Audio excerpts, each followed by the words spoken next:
pesa ni pesa. Sio kwamba kila kitu kinanunua na pesa. Umenunua shamba, umenunua na kesi yake. Jipange.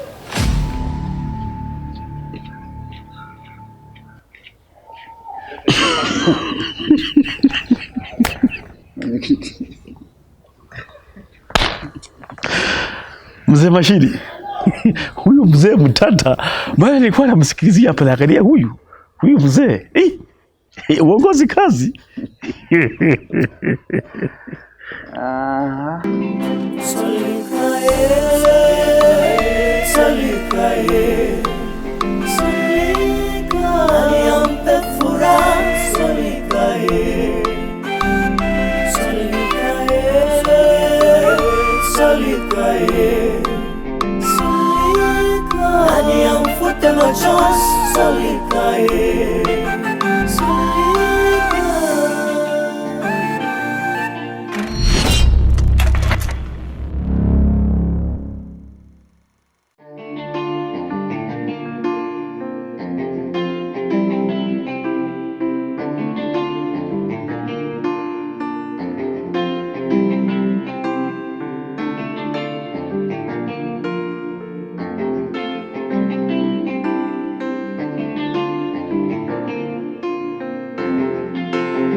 Naona umeamua kujipa raha mwenyewe, kama jinsi ambavyo ule msemo unasema kwamba raha jipe mwenyewe.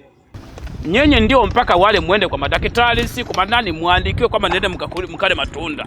Kwa hali hiyo utasubiri mno rafiki yangu. Kwa kuwa ndugu yangu akunipa raha upo, basi nipe raha hizo twende sawa. Mimi nikupatie raha wewe? Nikupatie raha wewe? Sasa mbona matuza unataka raha gani? Leo unataka wewe ile ya manyengo au? Wewe ni ndugu yangu, na maanisha kwamba nipe raha ya tunda twende sawa. Tunda? Unataka tunda gani? Mbona sikuelewi, unataka dera Edeni? Ndugu yangu, na maanisha matunda haya ambayo unauza. Wewe ni ndugu yangu bana. Siwezi kuwa na kaka au ndugu kama wewe. Umbuka wewe unaweza kupata kitu cha bure. Yaani unaambiwa hivi, kwako wewe kabisa wewe mimi nikupe kitu changu cha bure. Haijawahi kutokea. Yaani kwamba hata wewe pia umejiungisha mwenyewe kwa hela yako. Matunda ya kwako mwenyewe. Umetoa hela mfukoni mpaka mimi uniombe hela. Usifanye hivyo bana. Sasa unataka nani nimpatie hela? Kama kitu ni cha kwangu, matunda yote ni ya kwangu. Hiyo hela nikinunua nampatia nani hiyo hela? Siwezi nikakupa matunda ya bure umbwa wewe. Na sitakuwa na rafiki kama wewe. Nini? Baba. Naam. Kijana mwenyewe anayeka namfanyia fujo kaka Jafet ni muuza matunda. Kila anapokutana naye njiani huwa anamnyang'anya. Hivi kweli ni yake? Sasa huyo muuza matunda mwenyewe ni nani? Na huwa namfahamu kweli? Ni kijana tu hivi mmoja hivi, yani haumfahamu wewe. Aliwahi kuja hapa nyumbani akaleta malalamiko. Huyu ndugu yako huyu, hizi bangi zake zitakuja kumpeleka pabaya. Na ipo siku tutakuta ameshafia njiani. Nakwambia ukweli kabisa. Baba, umekuwa ni mtu wa kumtetea sana kaka Jafet kwa vitendo vichafu anavyofanya hapa kijijini. Matokeo yake ndo haya, kuja kuaibisha familia. Sijui kafuata ukorofi wako. Kwani mimi mkorofi? Na huwa mara nyingi ukorofi wangu huwa ni wa faida. Sijawahi kufanya ukorofi wa hasara. Na huwa mara nyingine huwa nafanya ukorofi pale napoona kwamba nahitaji kuonewa. Au naona kuna mtu anaonewa. Hapo kweli utasema kwamba sasa huyu ni mkorofi. Na mimi siwezi nikakubaliana na hilo.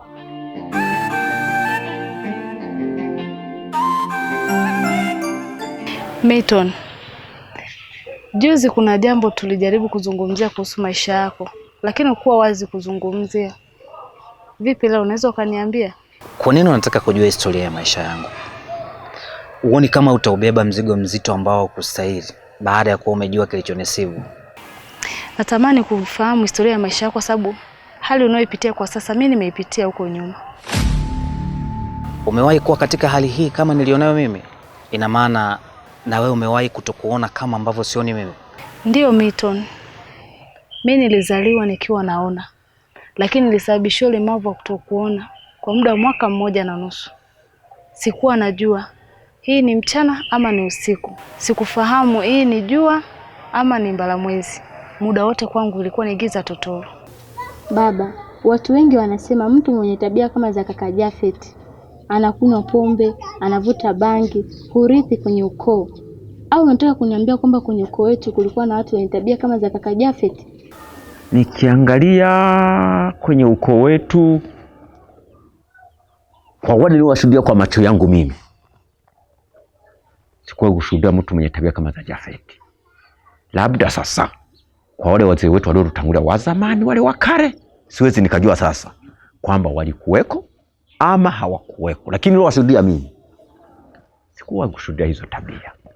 Sijui kaziokota wapi, sijui, lakini hazikuwepo.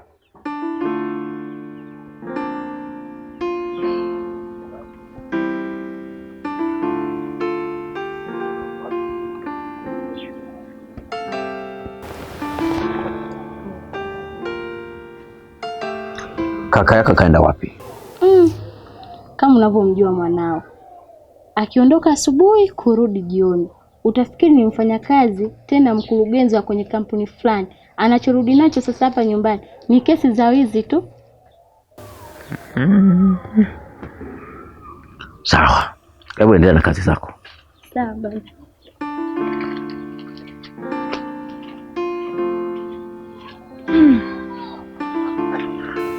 Haya mambo ya shule ya kujaribu vitu sio mazuri. Naona ni kama yamemwasili mwanangu. Haya mambo ya kujaribu, unafuta kabangi kidogo halafu naacha. Lakini sasa mbona mimi sikufuta sana? Sasa mbona yakenda mno?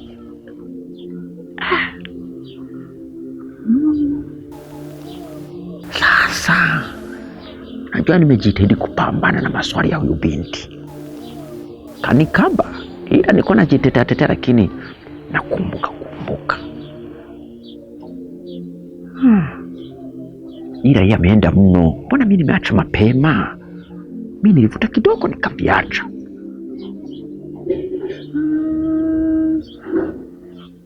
Ina maana ulipatwa na nini? Na nini kilichosababisha mpaka wewe leo hii unaona? Je, unataka kuniambia na mimi naweza nikaona kama ambavyo naona hii leo wewe? Sitakuwa na jibu la moja kwa moja kwa upande wako wewe kuona, kwa sababu sijafahamu ule ulemavu wa kutokuona kwako ni wa kuzaliwa ama wa kusababishiwa. Na kama ni wa kusababishiwa, sijafahamu pia kwamba utakuwa umeathiri macho kiasi gani. Ili ni swala la kitabibu zaidi baada ya vipimo. Kweli mimi nimezaliwa nikiwa naona tena vizuri tu. Lakini nilijikuta naingia kwenye mahusiano na mwanamke ambaye tulipendana kwa wakati huo. Lakini cha kusikitisha ni kwamba yule mwanamke alikuja kubadilisha historia ya maisha yangu.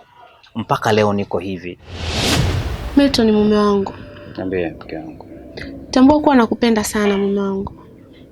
Na huko uendako naomba uwe makini sana, usije ukashubukiwa na wanawake wengine. Si unajua tena sisi wanawake. Kuna wanawake huko wana tabia mbaya wewe. Hivi mke wangu, unadhani kwenye dunia hii kuna mwanamke ambaye anakuzidi uzuri wewe? Maana kama ni uzuri umejaliwa na Mwenyezi Mungu.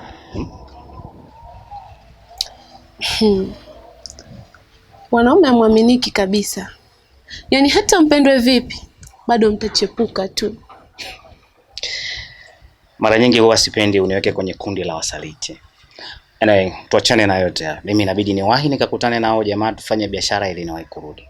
Sawa mume wangu, Mungu akutangulie huko. Subiri kwanza. Mungu akutangulie huko endako. Haya.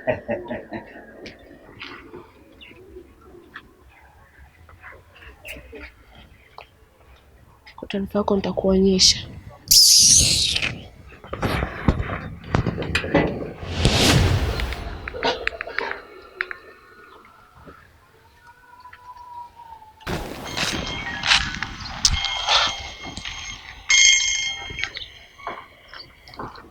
Halo. Sina shaka umenipigia ukiwa na taarifa njema. Ni kweli, maana huyu jamaa ndo ameondoka kwa ajili ya kwenda kuchukua pesa. Kwa hiyo nafikiri kufikia jioni nitakuwa na taarifa njema za kukupatia. Hapo sasa umenifurahisha. Jitahidi usifanye kosa. Maana tukishazipata hizo pesa, maisha yetu yanabadilika. Hilo niachie mimi. Mbona kila kitu lazima kieleweke? Huyu mwanamke nitamwacha sio analia, lakini sio nimeshaondoka. Mimi si nilikwambia mpenzi wangu kuwa sijawahi kushindwa na chochote. Kwa hiyo hilo swala niachie mimi. Ni dogo sana kwangu. Nakukubali sana kipenzi changu. Ila nakuomba kuwa sana makini. Jamaa sija kukustukia. Kabla tujachukua mpunga. Usijali. Huyu ndugu yako hana lolote. Kwa kila kitu niachie mimi. Okay sawa, nakukubali sana. Okay sawa, bye.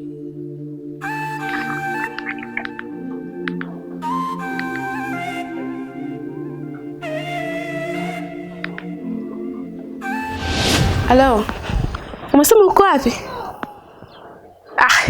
Jamani. Utani gani jamani, mbona unanirusha roho? Wewe niamini. Kwa nini unakuwa na wasiwasi? Nimeshakwambia mchezo tunaenda kuumaliza kabisa na tunaondoka. Sawa kipenzi? Sawa. Mimi nimekuelewa. Nini? Mume wangu. Vipi? Karibu. Asante, mbona umeniona ukastuka? Kwa nini ongea nani? Hapana mume wangu. Hapana. Karibu. Asante. Sema nilikumisi sana mume wangu. Si unajua ukiwa mbali mimi ninavyokumisi mwenzio. Yaani ulivyoondoka mimi nikabaki mpweke. Hata mimi pia nakumisi. Kweli? Ila kwa kuwa nimefika huko kunimisi nadhani kumekwisha. Si unajua mimi ndo daktari wa kila kitu. Kwa swala la upweke kila kitu nitapambana nalo. Sawa mume wangu. Pepe. Huko aliko kwenda umefanikisha swala lako kwenda kulifuatilia? Nashukuru Mungu tumefanikisha. Wow. Nilijua ndio maana nakupenda sana mume wangu. Nilijua. Sema una akili sana mume wangu. Unajua nini mume wangu? Yaani ulivyoondoka tu. Mimi nikapiga magoti chini hapo. Nimemuomba Mungu wewe. Nimemuomba na nina imani maombi ameyasikia. Nakuamini sana mke wangu. Sema kuna changamoto kidogo imetokea. Changamoto? Unajua tumekutana na wale watu, tukaandikishana kila kitu tukamaliza, la shida ikaja wakataka kunipa pesa nusu. Na mimi nikafikiria ile swala la ndugu ile, nikisema nichukue pesa nusu itakuwa changamoto. Kwa hiyo tumekubaliana nao kesho kutwa ndo twende tukachukue. Ndo niende nikachukue hiyo pesa yote. Vipi? Mbona kama umeshoa furaha baada ya kuwa nimekwambia? Hapana mume wangu. Si umesema ni kesho kutwa? Ni kesho kutwa. Na imani Mungu ni mwaminifu na atatenda miujiza. Mume wangu, karibu ndani. Najua umechoka sana. Sawa.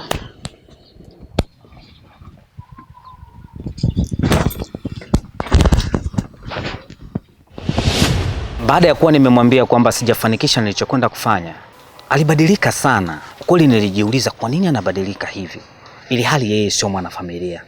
Samahani, ninaweza kufahamu nini nilichokuwa nakifuatilia? Nilikwenda kuuza mali za urithi ambazo ziliachwa na marehemu baba. Tulikaa na ndugu zangu tukakubaliana kwamba tuuze yale maeneo yote na kila mmoja achukue kilicho chake. Ndio. Kwa hiyo unataka kuniambia kwamba na mke wako alifahamu kila kitu? Ndiyo, alikuwa anajua kila kitu. Nilimshirikisha kwa sababu nilikuwa najua ni mwema kwangu.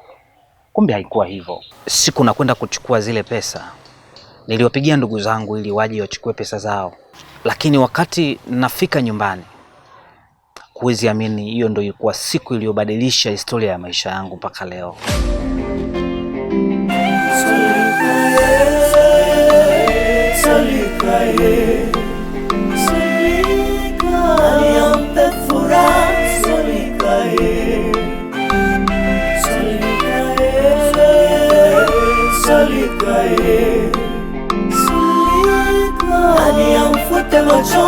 Solikae,